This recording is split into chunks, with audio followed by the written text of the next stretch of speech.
নাবালিকার নির্মম মৃত্যুতে উত্তাল বারুইপুরে বিক্ষোভ এবং গণধোলাই। বিক্ষুব্ধ জনতার মারে যুবকের মৃত্যু।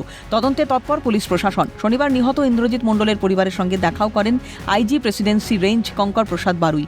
ইতিমধ্যেই মুখ্যমন্ত্রীর নির্দেশ মাফিক ইন্দ্রজিতের বৃদ্ধ বাবা মার নিরাপত্তায় বাড়ির সামনে মোতায়েন পুলিশ। হচ্ছে বাড়ি মেরামতির কাজও। বাড়ির চারপাশে বসছে সিসিটিভি ক্যামেরাও। খাদ্য সামগ্রী এবং জামাকাপড় দিয়ে পরিবারকে সাহায্য প্রশাসনের। ছেলের মৃত্যুর পর পুলিশ প্রশাসনকে পাশে পেয়ে সামান্য স্বস্তিতে বৃদ্ধ দম্পতি। তবে তাদের দাবি একটাই, উপযুক্ত শাস্তি যেন পায় দোষীরা।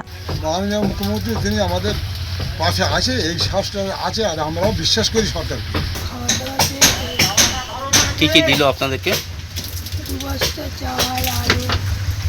খাদ্য সামগ্রী যেমন লাগে সে।